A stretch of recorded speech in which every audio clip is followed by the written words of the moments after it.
están? Buenas tardes, una edición más de Sin Vueltas aquí a través de Unicanal. Un día, bueno, extremadamente caluroso teniendo en cuenta esta altura del año y que nos encontramos en épocas todavía algo, bueno, invernales se puede decir por la época del año, pero este 21 ya ingresa la prima más esperada, querido Pedro.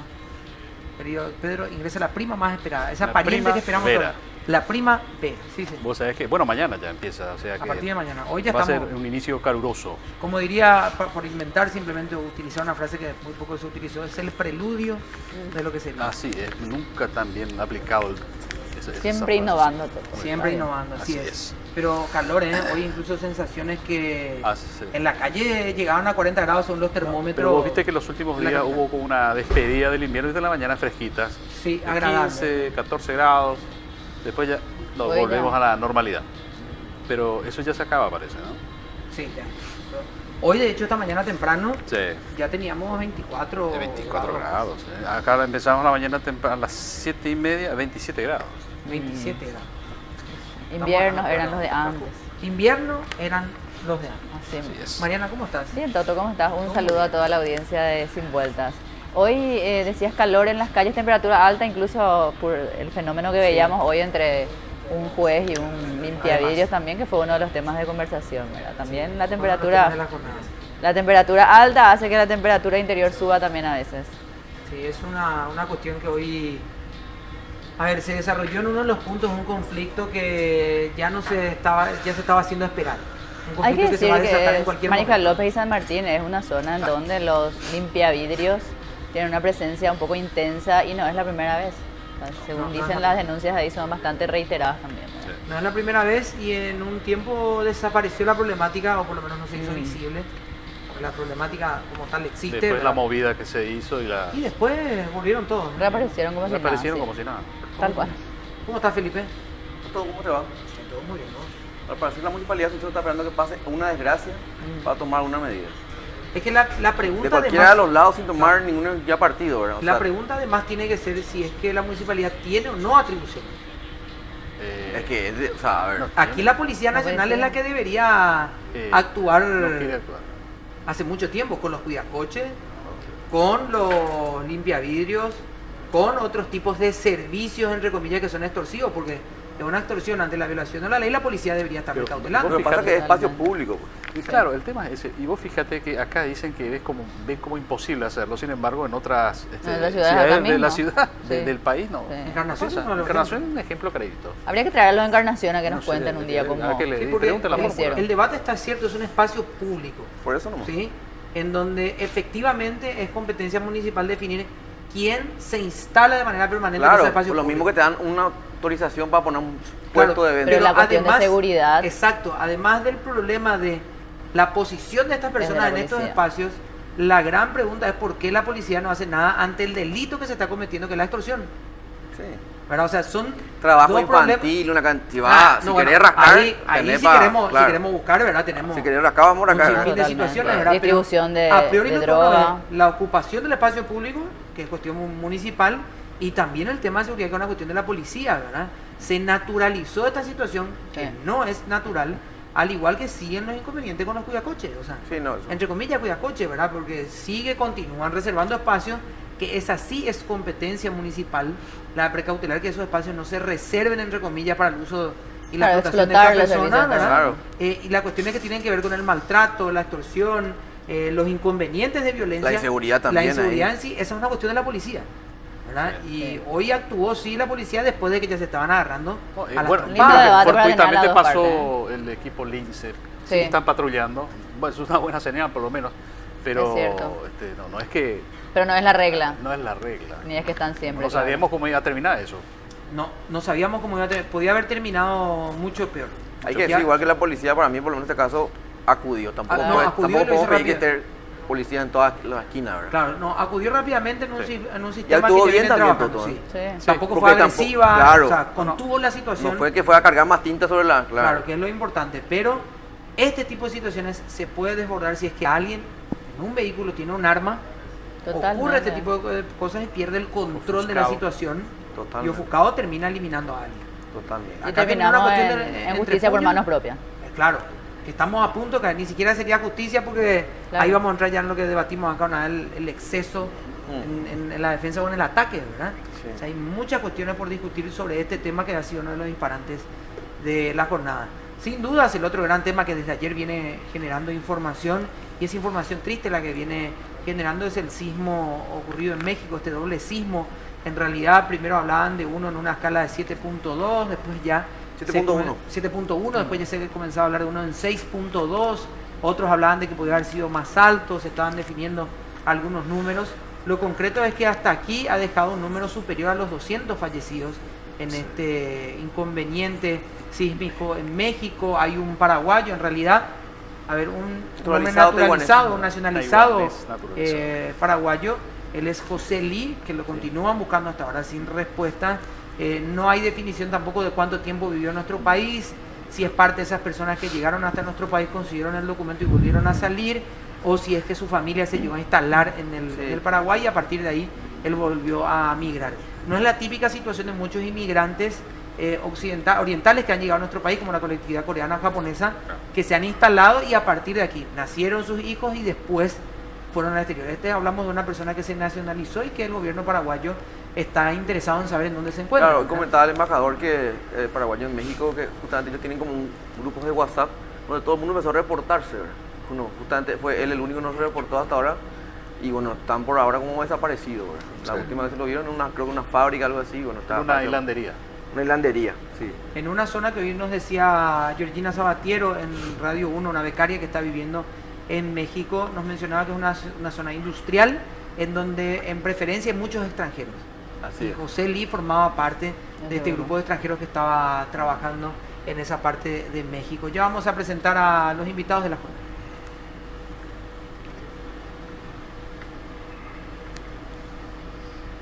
Elegí el jabón en polvo Coco Cavalaro, porque lo natural es siempre mejor. Bueno, vamos a presentar a Juan Carlos Velázquez, experto en sismología. Juan Carlos, ¿cómo estás? Gracias por acompañarnos. Muchas gracias por la invitación y siempre es un gusto compartir con ustedes, ¿verdad? Bueno, antes que nada, pero por curiosidad personal, ¿por qué elegiste este tipo de especialización, teniendo en cuenta que en teoría estamos en una zona en donde no es muy frecuente o no es frecuente, ¿verdad? Sí, todo nació, ¿verdad? Yo estoy en el campo de la geología hace mucho tiempo y allá por el año 1983 el gobierno de los Estados Unidos nos ofreció instalar en Paraguay una estación sísmica realmente de ultísima generación. Esa estación combina la sismología con una tecnología computarizada y enlaces de comunicación satelital. Entonces nosotros estamos con todo lo que los eventos sísmicos en tiempo casi real de lo que ocurre en todo el mundo. Y también, años después, se firma el Tratado de Prohibición de Pruebas Nucleares. Naciones Unidas nos invita a instalar otra estación para monitorear la atmósfera, todo con dos objetivos, ¿verdad? Uno, para que nosotros nos nutramos científicamente de todos esos eventos, y tiene el otro un trasfondo geopolítico en la búsqueda de ensayos de explosiones nucleares, sean en la atmósfera o en el subsuelo o en el océano. Y es así que hace 30 años que estamos trabajando en ese programa. ¿Esta oficina continúa, este laboratorio observatorio sigue funcionando y ustedes ahí recibieron reportes internacionales o no estamos conectados en este momento a la información internacional? Nosotros estamos, o sea, el laboratorio está conectado en tiempo real con todo lo que ocurre, ¿verdad? Porque es parte de la red sísmica mundial. Entonces, por ejemplo, el evento que ocurrió ayer se registró en pocos minutos aquí en nuestra estación instalada en Capucú. ¿Y qué es lo que vieron ustedes cuando llegan los primeros números o balances de lo que estaba ocurriendo en ese momento cerca de, creo en nuestro país, la 1:30, más o menos cerca del mediodía? Para nosotros. Después, creo que fue después del mediodía. Yo no estuve ayer porque yo ya estoy retirado del laboratorio, pero siempre estoy trabajando con ellos. Y me pasaron el informe, pues yo pregunté, ¿registraron en el evento? Registramos el evento, ¿verdad? ¿Qué decían esos números? O sea, cuando lo viste, ¿te sorprendiste como gran parte del mundo sí. Por supuesto, ¿verdad? Porque se trata de un megaterremoto, un terremoto de una magnitud extremadamente grande que hemos estado siguiendo también a través de los canales de televisión, todos los daños materiales, pérdidas de vida humana que generó este evento. Fue realmente muy grande y coincidentemente habrán visto ustedes la misma fecha de lo que ocurrió en el año 1985. 32 años después. 32 años después. Fue cuando nosotros empezamos con nuestra estación de registros sísmicos. Y recuerdo que el gobierno mexicano me cursó invitación un año después para ir a participar de un seminario que organizaban con los japoneses y tratar exclusivamente de ese sismo de esa época. Juan Carlos, una consulta al respecto. Mucha gente dice, o sea, lo que se lee por lo menos uno del conocimiento total, aclaro, ¿verdad? Totalmente del conocimiento. Esto no se puede prevenir. El tiempo previo a avisar es muy corto, te dicen, es muy breve. ¿Cuánto tiempo podemos hablar del tiempo ideal? ¿2 horas, 3 horas, 8 horas?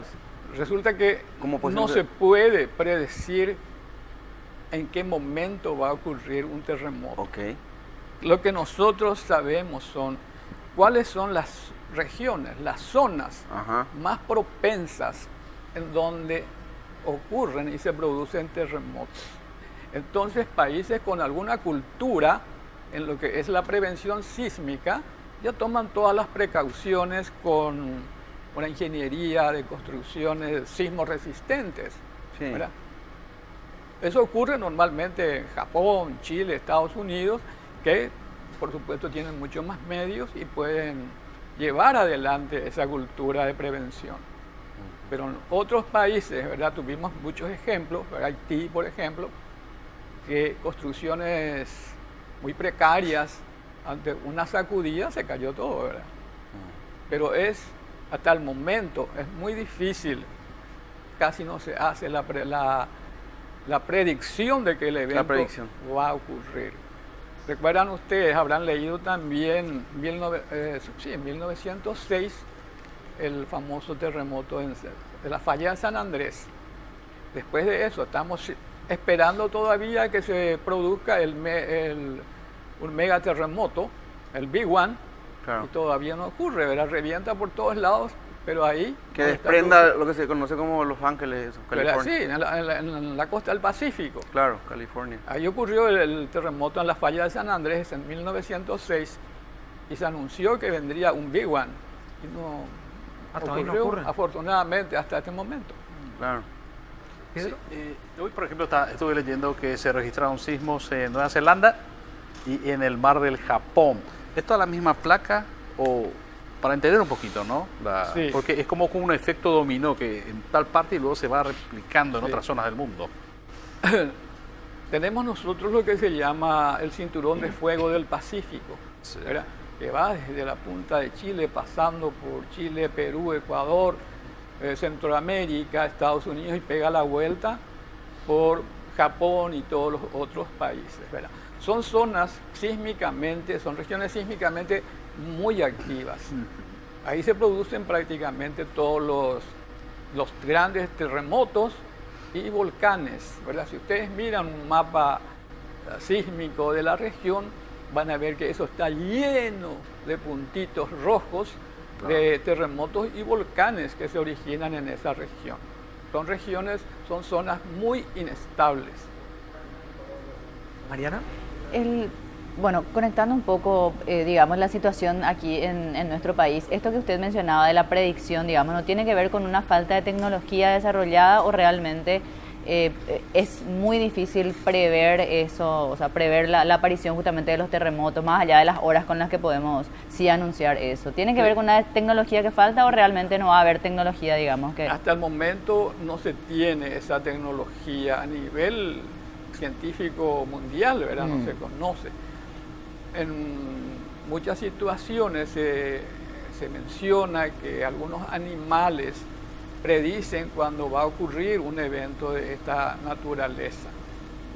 Habrán leído también ustedes en alguna oportunidad cuando fue el terremoto muy fuerte en el Océano Índico, ¿verdad? Que afectó la parte de Sumatra, que dijeron que los elefantes comenzaron a migrar hacia los lugares más altos porque estaban presintiendo, por lo visto, una sensibilidad mayor ellos tienen, por eso se movilizan, ¿verdad? En otros casos, Japón, China, cuando comenzaron con estos eventos, también usaban jaulas con algunos pájaros, ¿verdad? Unos pajarillos que comenzaban a chillar cuando iba a producirse alguno de estos tipos de eventos. Pero desde el punto de vista así instrumentales todavía no se puede predecir. También hay un riesgo muy fuerte de predecir un evento. Imagínense que se evacue toda una ciudad y no ocurra nada. O al revés, que nos callemos que va a ocurrir y no contemos y se produce toda una catástrofe en un lugar, ¿verdad? Ustedes habrán leído también, se habrán enterado el caso de estos sismólogos italianos que creo que hasta ahora están con la justicia por un evento que no se pudo predecir en el momento. Aunque es parte de buscar el equilibrio, ¿verdad? Entre la predicción, la certeza, la desesperación y la tranquilidad, ¿verdad? Exactamente, y la cultura de la prevención. Que está en la preparación. ¿Verdad? La cultura de la prevención es lo que nos hace falta prácticamente en nuestra actividad cotidiana. Y estar preparado, ¿de qué te sirve que te avisen 2 horas si no tenés tiempo de cambiar? Y Nada, no, ¿verdad? y si no tenés cultura de prevención, Claro. aunque te avisen 2 días antes, terminás. Totalmente. Nosotros probablemente seríamos todos a última Claro, si hora, no ¿verdad? tenemos Aunque un tengamos el plan de aviso. dónde ir o de... Exacto, ¿Qué como, hacer? como si todo fuera poco lo que está ocurriendo en México, también en este momento Costa Rica, después de lo que ya fue el huracán Irma y de todo lo que se vivió en esa zona del Caribe, en los Estados Unidos también, hoy Puerto Rico, en realidad no es Costa Rica, es Puerto Rico, está sufriendo los embates del huracán María. María, sí, del huracán María. Ya hemos debatido por qué los nombres de mujer y hombre también y en qué momento se dan, y hoy hay una coincidencia otra vez de que el más potente termina siendo el que tiene un nombre de mujer. Alejandro Pastén está con nosotros de Meteorología. ¿Cómo estás, Alejandro? Un poco atrasado por el tráfico, pero llegué finalmente. No se puede predecir tampoco, Tampoco, sí. ¿verdad? Así como con el tiempo no se puede hacer, el tránsito en Bueno, Asunción también tránsito Así es mismo, impredecible, sí. no hay un pronóstico Exacto. acertado. ¿Cómo está hoy, desde el monitoreo que ustedes están haciendo, la actualidad de María, que está hoy en Puerto Rico, está instalada ahí, ya pasó?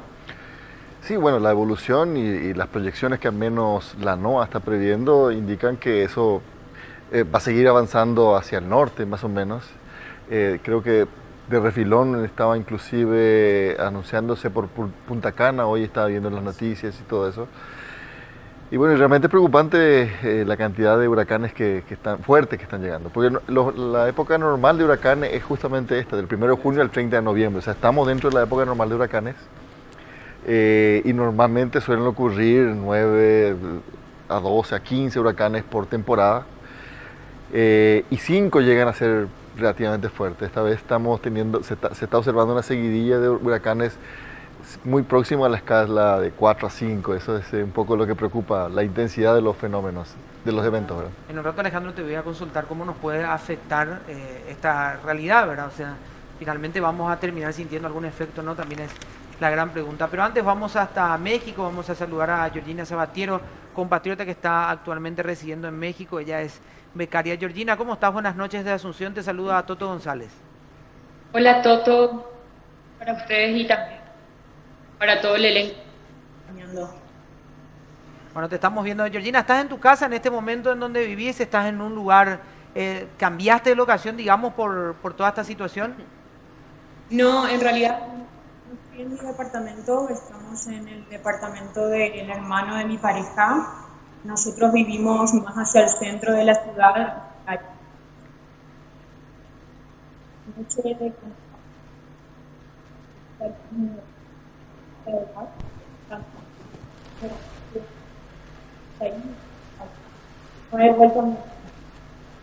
Vamos a pedirte, Georgina, que acerques un poquito más también el teléfono para poder escucharte un poco mejor.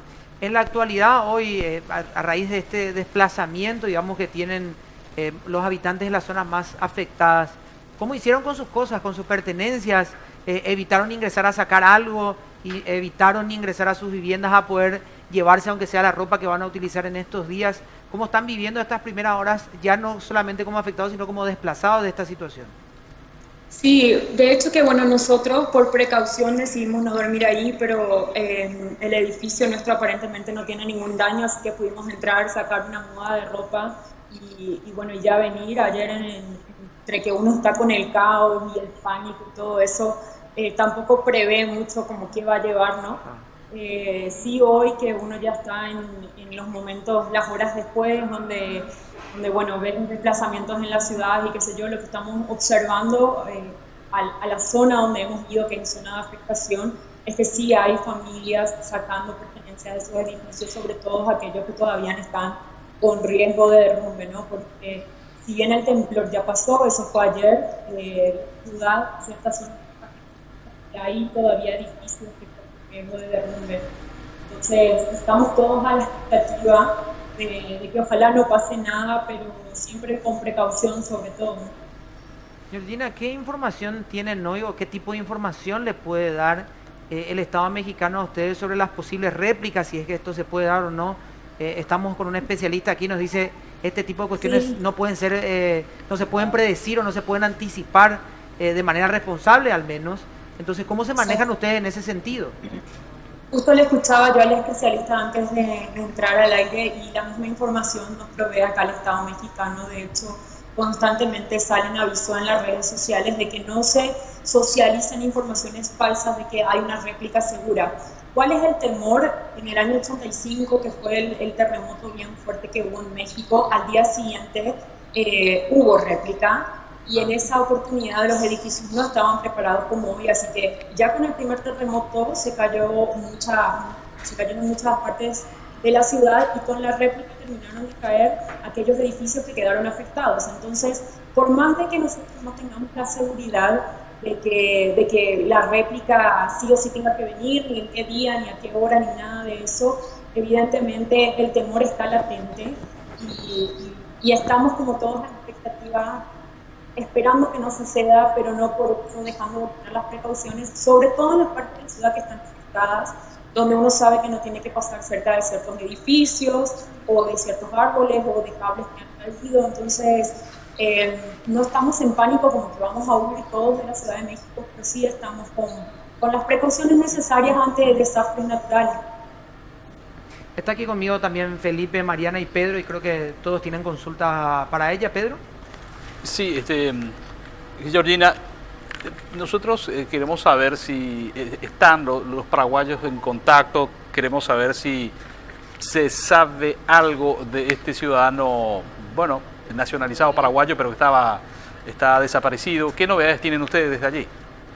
Mira, pero yo la verdad que no tengo ninguna novedad. De hecho, yo hace muy poco que estoy viviendo en México, nada más de abril de este año. Hay compatriotas que ya hacen 10 u 12 años que están acá y que tienen más contacto con la embajada, etcétera.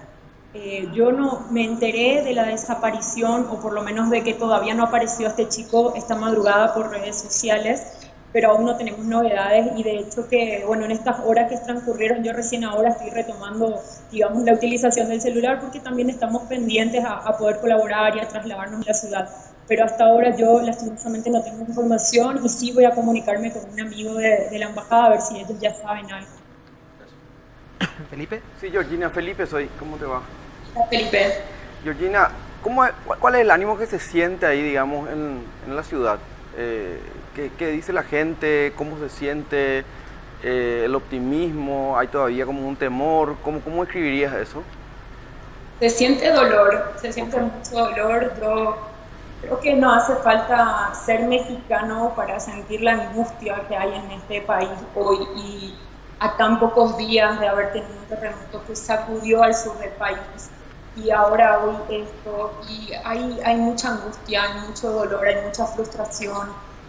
Hace 9 horas que están tratando de rescatar a una niña en una escuela. O sea, estamos todos como con un nudo en el estómago y en el corazón de la impotencia que generan estos desastres naturales, y a mí, la primera vez que me toca vivir, puedo decir que realmente muy frustrante. Sin embargo, eso no quita las ganas de querer colaborar, ¿cierto? Estamos todos. Ustedes ven en mi caso, nosotros salimos con la familia de mi pareja a tratar de ayudar en partes de la ciudad donde hay derrumbes, porque hoy también todavía hubo derrumbes de edificios, entonces estamos como marcados, y bien, cuando vamos a colaborar, si llegase a pasar algo también se nos pueda encontrar, ¿no? O sea, por más de que uno tiene temor y tiene mucha angustia, no estamos como espectadores de lo que está sucediendo en este país, y creo que esa solidaridad se siente en el aire, se siente en la fortaleza que tiene el pueblo al querer levantar a su país lo antes posible. Mariana. Georgina, ¿qué tal? Mariana te saluda. Mencionabas recién justamente las informaciones falsas que corren, digamos, y bueno, y que ya se generan también de forma irresponsable seguramente. ¿Cuáles son las indicaciones que ustedes tienen de parte de las autoridades mexicanas o de parte de las autoridades paraguayas en este momento para los próximos pasos, digamos, justamente ante el temor de réplicas? ¿Qué indicaciones oficiales hay en este momento ahí? Sí, bueno, ante la expectativa de una posible réplica, y también esto bueno decir, por más de que no haya réplica, acá puede suceder esto en cualquier momento. Entonces, no necesariamente que pasen las horas, digamos, más cruciales de las réplicas, 2 o 3 días o un día, es que nosotros ya nos vamos a relajar. Es importante, y yo lo digo como experiencia de paraguaya, tener conocimiento cuando uno viene a un país como este y donde sabemos que hay movimientos sísmicos, de por lo menos algunas indicaciones en caso de emergencias, ¿no? Entonces ahora, obviamente yo cuando vine ya empecé a recibir de las amistades, de los conocidos, qué tenía que hacer si es que había un movimiento sísmico. Además está decir que cuando te llega el momento, la sensación es tan fuerte que ni te acordás, creo que ni del 1% de las cosas que te dijeron. Pero sí ese refuerzo constante que tenemos en redes, en la gente, en hacer esto, no hagas aquello, creo que es, digamos, son buenas pautas para que si vuelve a pasar, yo ya sé dónde no me tengo que quedar, ¿no? No me tengo que quedar abajo de estructuras que puedan caer derrumbes o abajo, por ejemplo, de los postes de luz. Frente a mi casa, del sacudón que hubo, se cayeron los postes de luz. Entonces, sí tenemos esas indicaciones y obviamente indicaciones de no habitar los edificios que tienen, digamos, fracturas estructurales. Y luego otras indicaciones que hacen al movimiento de una ciudad tan gigantesca como esta, como no estar trasladándonos en autos si no es de suma necesidad, o no estar congestionando los espacios que hoy son cruciales para poder salvar ese. Georgina, por último, y agradeciendo este contacto nuevamente y la segunda oportunidad que tenemos de conversar, si pudieras describir lo que sentiste en ese momento con algo que te haya pasado en tu vida, una sensación, es muy difícil entender o captar lo que puede estar ocurriendo en una situación como esa en fotos, ¿verdad? En fotografías uno, más allá de generarse empatía con el dolor, con lo que ocurre, esa sensación que uno tiene estando ahí, imagino que ha de ser única. Por eso quiero apelar a la pregunta y decirte, ¿qué es lo que sentiste en ese momento? Sí, Toto, justo que mencionas, como te decía, el primer movimiento que yo sentí el 7 de septiembre era en este sentido, ¿no? Era un movimiento de costado, que sí, igual es como cuando uno está mareado, asusta muchísimo, pero te da como posibilidades de movimiento más ágiles.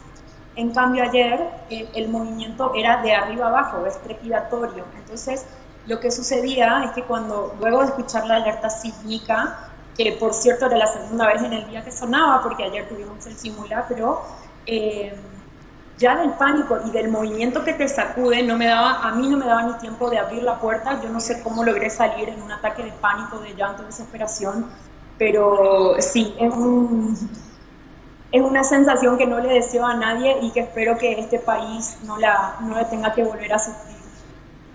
Georgina, un fuerte abrazo, buenas noches y que puedas descansar hoy. Muchas gracias a ustedes también por la comunicación y bueno, espero que todos los compatriotas que estén por acá estén todos muy bien y siempre la solidaridad para poder contactarnos y darnos apoyo de la manera que sea. Desde México estábamos en contacto con Georgina Sabatier, ella es becaria paraguaya que está residiendo desde abril en México. Hoy le hacía la pregunta si en algún momento pensó volver a nuestro país y mencionaba a ella que sí en las primeras horas, pero que después cuando fue asimilando la información, tratando de volver a la normalidad de lo que se puede tener después de un evento como este, ya ella asumía la posibilidad de poder continuar en el país. Así que va a continuar en México y lo van a reconstruir como muchos de los inmigrantes y los mexicanos que viven en ese país. Vamos a hacer una pausa, pero antes vamos a hablar de los combustibles de barcos y rodados, porque además de ser importante cargar un combustible, Felipe, de un octanaje alto a tu vehículo, Genial. también es importante cargar un combustible de octanaje certificado. Carga full 92 aditivado de barcos y rodados para que tu auto tenga full rendimiento y que tu motor tenga full protección y potencia. Todos los combustibles de barcos y rodados, además de estar aditivados con paquetes de aditivos de alta tecnología, cuentan con la certificación de octanaje del Bureau Veritas Europea, líder en verificación y certificación. Tu auto a full con full 92 de barcos y rodados. A la pausa y volvemos. These sensations make me feel the pleasures of a normal man. These sensations spare the insults, leave them for another day. I've got the spirit, lose the feeling. Que de Sin Vueltas, y ahora vamos a presentar, y atención, la pregunta de Pedro. Elegí el jabón en polvo Coco Cavalaro, porque lo natural es siempre mejor. Juan Carlos, la pregunta tiene que ver con lo que decía Georgina, los distintos movimientos. ¿Qué significa? Porque ayer se dio esos dos movimientos, uno así para arriba, perdón, Juan Carlos. Alejandro. Se dieron movimiento balanceado y luego y el otro que era... Para vos. Para usted, Sí, para usted, sí. sí, la propagación, Sí. justamente de esos movimientos se realizan, por ejemplo, el vaivén que vimos en el lago, el canal ese de Xochimilco. Normalmente esa es agua tranquila, ¿verdad? Es muy turístico el lugar donde se cargan esas embarcaciones de turistas, vienen los mariachis Claro. y todo a acompañar. Y prácticamente es un agua quieta. Lo que vimos ayer justamente fue un movimiento oscilatorio. Mira, ¿qué es lo que es ese movimiento oscilatorio? La manera, ¿verdad?, más simple, más sencilla para entender es que es un movimiento de vaivén, ¿verdad? Vimos ahí ese movimiento de las olas. Sí. Y lo que estuvimos mencionando ahí, ¿verdad?, movimiento vertical. Ese movimiento vertical se llama un movimiento trepidatorio. Y se origina de arriba hacia abajo. Y es justamente el causante de la caída, ¿verdad?, de los edificios, de todo objeto que encuentran, va cayendo por ese tipo de movimiento. ¿Y por qué se da ese tipo de movimiento? ¿Es el distinto movimiento de las placas? ¿Qué origina? Sí, el movimiento inicial es un movimiento ondulatorio. Todos tuvieron ustedes la experiencia alguna vez de tirar una piedrita en el lago, ¿verdad?, en la piscina, en aguas calmas. ¿Qué ocurre? Cae la piedrita ahí y comienzan a producirse ondas, ¿verdad? Sí, como Y unos anillos, digamos. exactamente, es una propagación de ondas que también con esa intensidad, con esa magnitud, porque hablamos de magnitud en sismología, de la liberación de energía que se va produciendo, es la que va generando esos diversos tipos de movimientos, ¿verdad? 3 tipos de movimientos normalmente se están produciendo ahí. El oscilatorio, el trepidatorio y el ondulatorio. La intensidad es lo que hizo que se acentúe uno de los movimientos. No. Cuando nosotros hablamos de intensidad, nos referimos a lo que el observador puede percibir, ¿verdad? Sentiste que se movió la mesa, se rompió un vidrio, se cayó un edificio, y eso tiene una gradación en la escala de Mercalli. Y cuando lo que se mide es la cantidad de energía que libera el evento, estamos utilizando la escala de Richter. Y la cantidad de energía que se libera es extremadamente muy grande. Imagínense que esta rotura, ¿verdad?, esta falla que generó el terremoto, es prácticamente 50 kilómetros por 20 kilómetros de ancho. Nos hacemos una idea de lo que puede ser que se nos rompa la corteza terrestre en esas dimensiones, ¿verdad? Es como ir de aquí a Cacupé y encontramos todo roto, ¿verdad? Y México para complementar la información, está entre los top 10 de los sismos que ocurren, ¿verdad? Porque el catálogo de registros sísmicos del Servicio Sismológico Nacional de México marca que aproximadamente 40 sismos por día ocurre en México. De manera que es una zona sísmicamente muy inestable, ¿verdad? Ya tenemos ahí volcanes y tenemos terremotos permanentemente.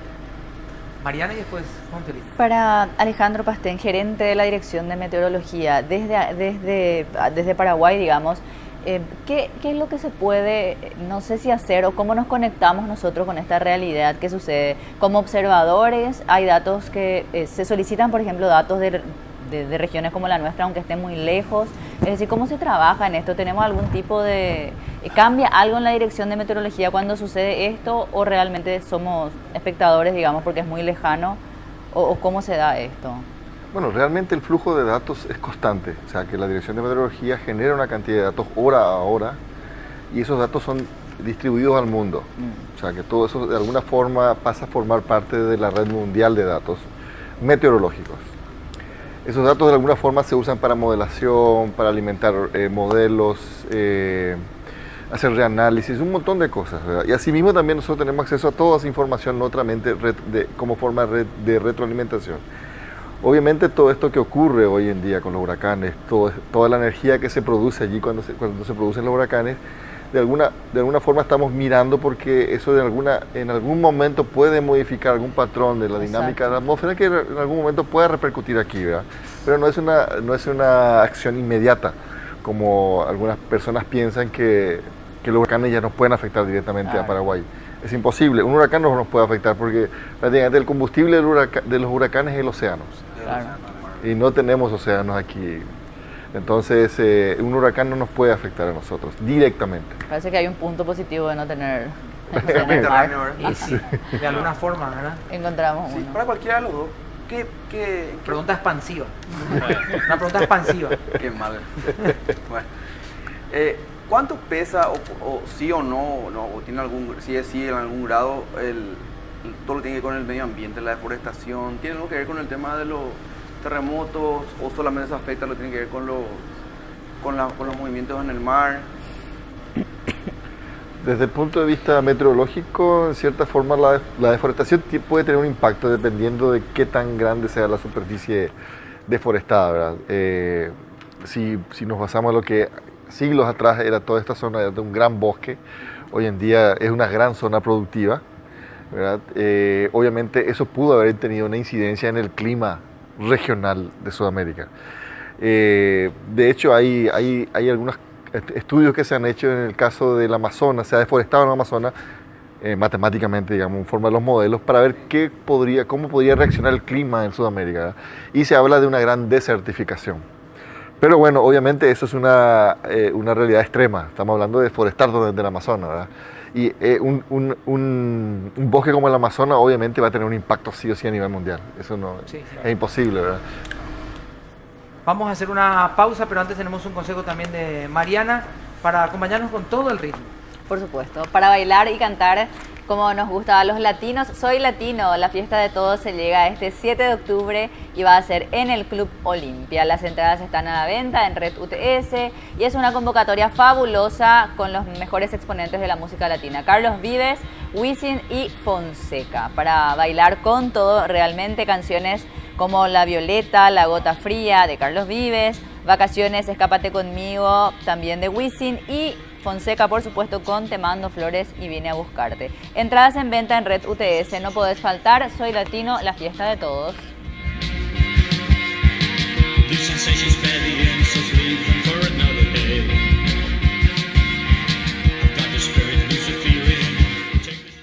Un nuevo bloque de Sin Vuelta. Perdón, Felipe, me decía algo. 53, para que le dejó mal a uno.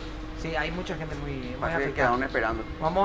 Y Pedro estaba totalmente confundido. Y vamos a presentar la pregunta de Mariana. Elegí el jabón en polvo Coco Cavalaro, porque lo natural es siempre mejor. Bueno, me quedaba, quiero continuar un poco lo que mencionabas recién, Alejandro, y decías que estas informaciones pueden, digamos, ser útiles a futuro. ¿Qué tipo de informaciones estamos recabando y que nosotros decimos, estas informaciones son relevantes porque pueden alterar algo en nuestro país? ¿Cuáles fuimos ya recabando? No solamente de ahora, puede ser de ahora a otras, que ustedes nos digan, esto sí puede alterar de algún modo el comportamiento de la naturaleza o los desastres que se dan aquí, no sé, el tema de las lluvias que cada vez son peores, lo que fuere, ¿verdad? ¿Qué tipo de informaciones están hoy teniendo? Bueno, de hecho realmente hay mucho que todavía no se conoce bien. O sea, la relación que existe con patrones que están muy alejados de nuestra región, cuesta un poco enlazarla y con lo que pasa después, tratar de explicarlo, ¿verdad? Porque la atmósfera es muy grande. Es un gran laboratorio, ¿verdad? Prácticamente lo que ocurre en el Pacífico a veces nos afecta a nosotros, como es el Niño. Lo que ocurre en el Atlántico ahora con los huracanes también a la larga puede tener algún impacto. No sé si alguna vez habrán escuchado hablar de la oscilación de Madden-Julian, que Madden-Julian se llama. Es una oscilación de menor escala que el clima, pero de mayor escala que el tiempo, o sea, en 40 60 días. Y se ocasiona ya en el Océano Índico, comienza eso. Y dependiendo de en qué etapa está, puede afectar, aumentar o inhibir la lluvia en esta región. Está entre clima y tiempo, es Exactamente. Un periodo más breve. Más breve, sí, o sea, en un periodo más largo que tiempo, pero un poco más corto que el clima. Eso se llama la escala subestacional. Okay, para que entienda un poco la gente, porque ya esto lo habíamos hablado prácticamente en una clase que hemos tenido en el programa. Clima, hablamos de los periodos de tiempo más prolongados, las estaciones prácticamente. Exactamente. Y tiempo, las predicciones de 24 a De día a día, casi. Sí, días, 70 horas. a 5, incluso hasta 15 días podríamos considerar tiempo. Okay. Más allá ya es una escala intermedia entre tiempo y clima, ¿verdad? Claro. Y en esa escala estamos hablando ahora de fenómenos que imagínense, se origina ya en el Océano Índico. Prácticamente... ¿Pero esa es una métrica nueva a raíz de todos los cambios climáticos que hemos tenido o era algo que ya se manejaba desde un inicio? No, son situaciones que ya se manejan, ¿verdad? Lo que no se conoce muy bien a veces es cómo nos afecta realmente. Hoy en día, con los estudios que hay, los avances tecnológicos, permiten a nosotros, los meteorólogos, estar más al tanto de en qué fase está, cómo podría afectarnos, y ya hay publicaciones realizadas por investigadores de diferentes partes del mundo, ¿verdad? Juan Carlos, viendo lo que ocurre, digamos, por arriba, todo lo que ocurre por arriba de alguna forma termina afectando a todo el mundo, ¿verdad? Y hablamos del mundo en escala global, por supuesto.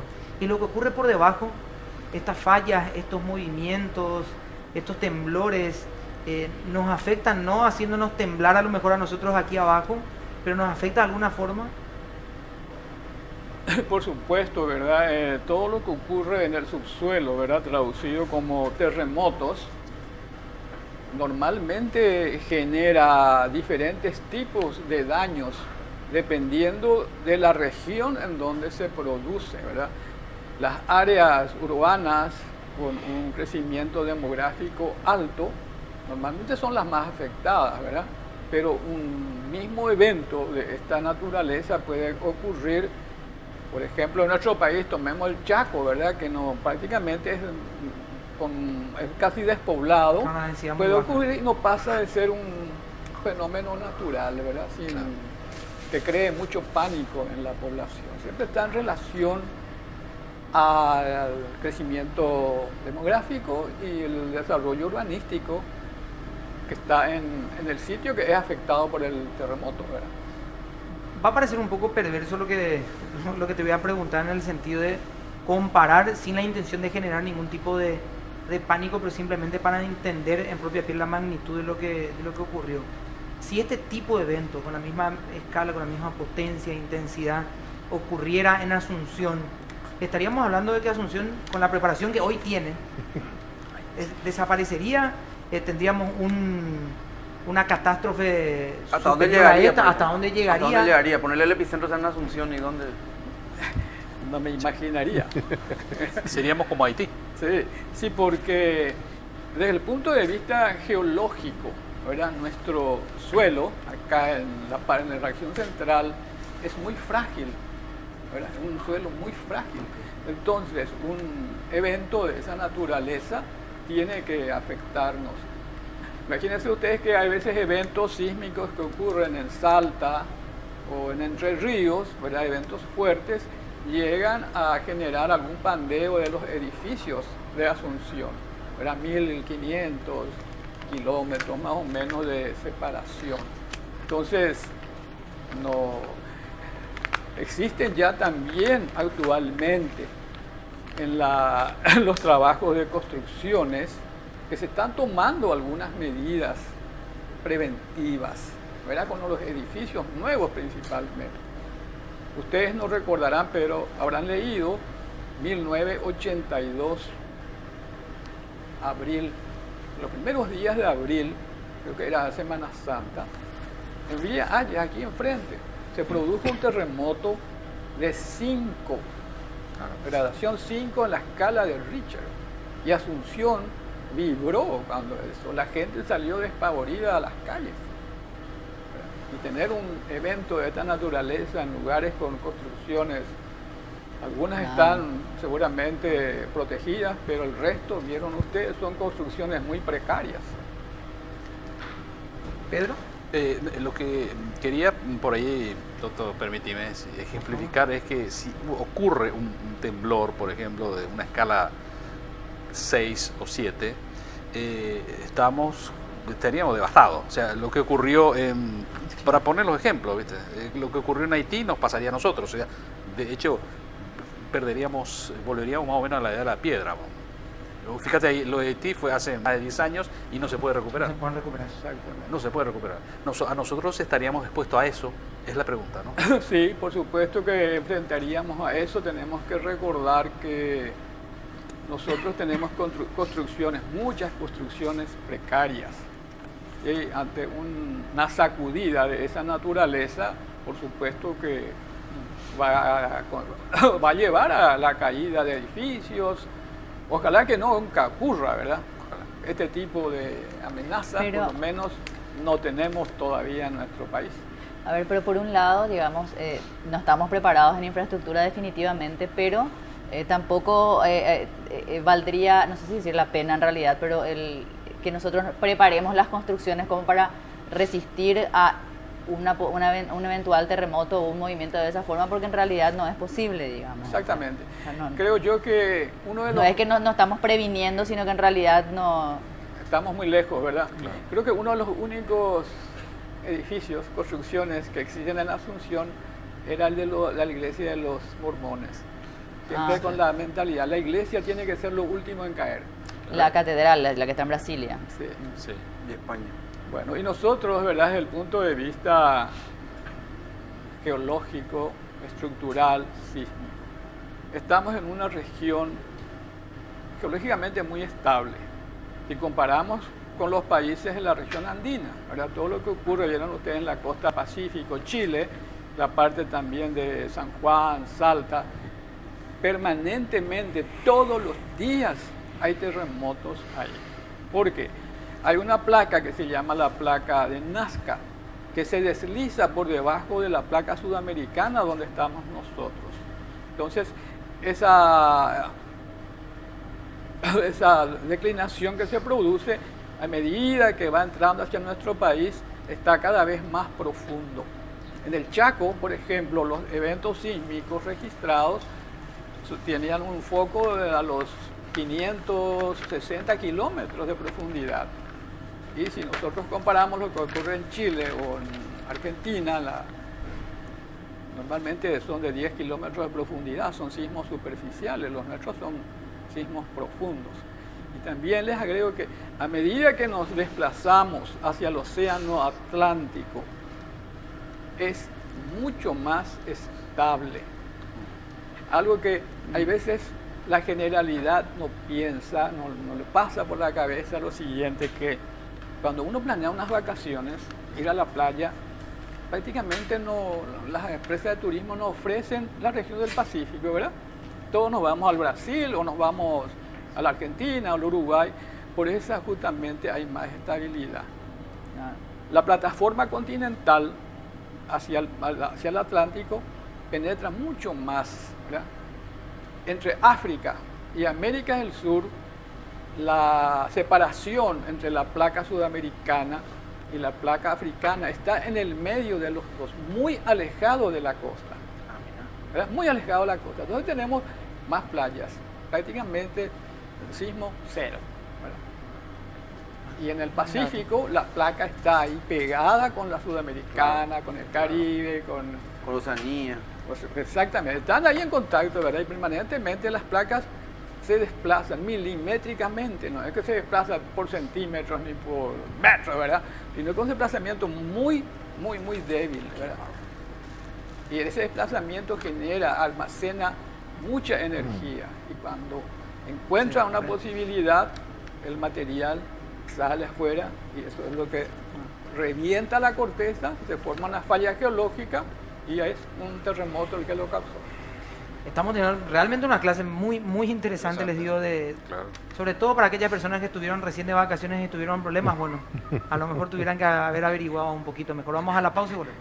Antes tenemos un consejo de Pedro. Claro que sí, porque no te pierdas la oportunidad de ir a las salas 2D y 3D en el Cine Villamorra, ¿eh? Tu cine de siempre, totalmente renovado, para brindarte la mejor experiencia. Seguinos en las redes sociales y entérate de todas las novedades de tu cine favorito, ¿eh? Cines Villamorra. Pausa y volvemos.